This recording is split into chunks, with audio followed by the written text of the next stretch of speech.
If you enjoy our content, please subscribe so you never miss an update. We're diving into a truly legendary sequence from the world of wuxia fiction today.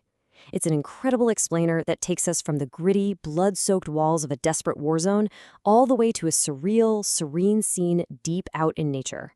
We're breaking down a pivotal chapter from the return of the Condor heroes, where top-tier martial arts mastery collides with profound moral choices. And the craziest part? The fate of an entire nation suddenly rests on a newborn baby. It's chaotic, it's deeply philosophical, and man, is it action-packed. Let's get right into it. Here's how we're going to break this down. 1. The Siege of Xiangyang. 2. The Poison Dilemma. 3. A Hero's Awakening. 4. Chaos and the Newborn. And finally, 5. The Leopard's Milt. Starting off with Section 1, The Siege of Xiangyang. Visceral danger and unthinkable sacrifice. I want you to really picture this scene in your mind. The Mongol army has completely surrounded the city of Xiangyang, forming what's basically an impenetrable iron wall. Inside, our primary defenders, the legendary Guo Xiang and the young, incredibly conflicted Yang Guo, have been fighting in the thick of this massive army for over half an hour. The physical toll here is just immense. They're exhausted, they're bleeding, and they're completely trapped by overwhelming Mongolian forces led by the fearsome Golden Wheel monk. The sheer, inescapable danger in the air is literally suffocating. And nothing illustrates the sheer brutality of this siege quite like this next moment. Just as all hope seems completely lost, an elderly, crippled blacksmith named Feng Mofeng charges right into the fray. He literally grabs a red-hot iron hammer straight out of a forge and hurls himself at the Golden Wheel monk just to cover our hero's escape. And get this, the monk actually strikes the red-hot hammer with his bare hand, searing his own flesh right down to the bone. Tragically, Feng Mofeng is brutally beaten to death in the process, but his fiery self-sacrifice buys just enough precious time for young Guo and a severely wounded Guo Xiang to escape on horseback. It's brutal, but it perfectly sets up the life-or-death stakes we're dealing with. Moving on to Section 2, The Poison Dilemma, Opposing Worldviews in the Midst of War. So, shifting gears from the massive battlefield to a tense, really intimate sanctuary, we witness a fascinating clash of worldviews between two brilliant women, Xiangyang and Huang Rong. Xiangyang's love for Yang Guo is completely singular and isolated. She actually admits she'd happily let Guo Xiang and the entire city burn to the ground if it meant saving Yang Guo's life. But then you have Huang Rong, Guo Jing's pregnant wife. She represents this expansive, patriotic love.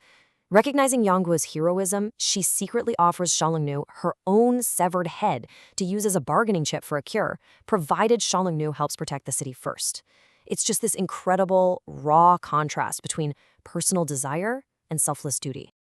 Now, you might be wondering, why is this horrific deal even on the table? Well, it all comes down to the number 7. Yang Guo has exactly 7 days left to live. He's been afflicted with a deadly poison from a place called Passionless Valley, and the only cure requires the heads of Guo Jing and Huang Rong. This ticking clock forces the hand of every single character, driving the absolute desperation of everything that follows. Which brings us to Section 3, A Hero's Awakening, Revenge versus Patriotism. Up to this point, Yang Guo has secretly been harboring a petty vendetta, actually plotting to assassinate Guo Jing. But then we get this absolute thunderbolt of a moment. The Golden Wheel monk infiltrates the city and sets Guo Jing's house on fire.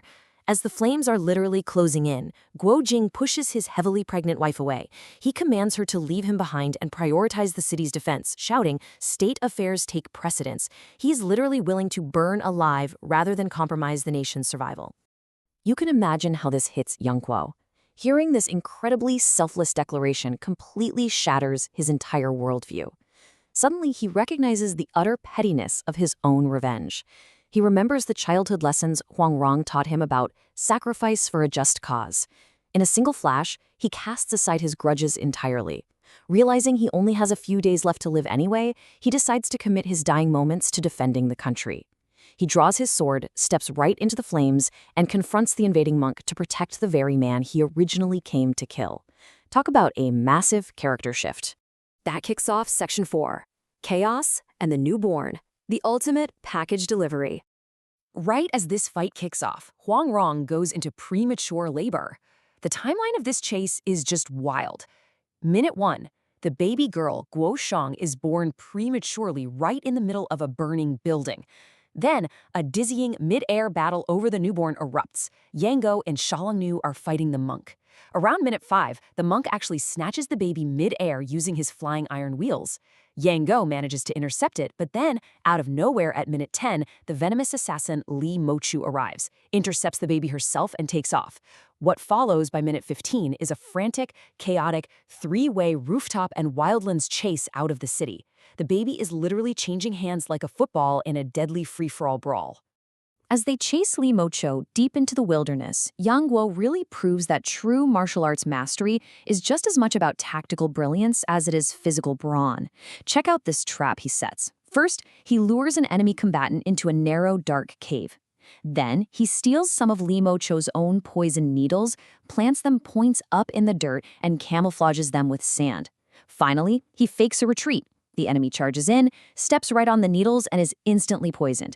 It's an absolute masterclass in using your environment and your enemy's own weapons against them. But out in the forest, the tension hits an absolute breaking point. The Golden Wheel monk corners Mochou, who is still holding the baby. But she realizes something crucial.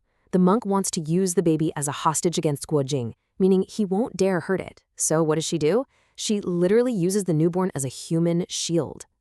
Every time the monk strikes a lethal blow, she holds the fragile baby up, forcing him to pull his punches. It is incredibly tense. The combatants are completely unable to fight freely without risking the child's life. And that leads us to our final part, Section 5, the leopard's milk, a bizarre and serene resolution. So after a brutal battle, the monk is temporarily driven off, leaving Yang Guo trapped in a cave with the murderous Mochou.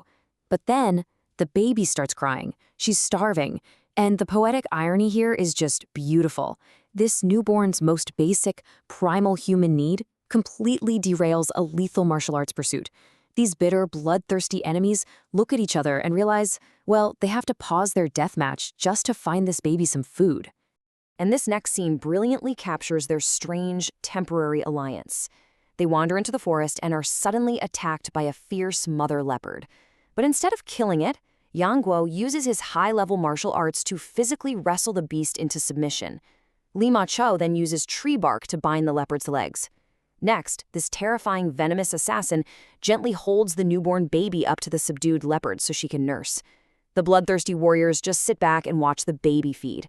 All their killing intent completely dissolves into the tranquil forest. Mochou even uses her lethal signature weapon, a deadly whisk, simply to swat mosquitoes away from the sleeping baby. It's incredibly surreal.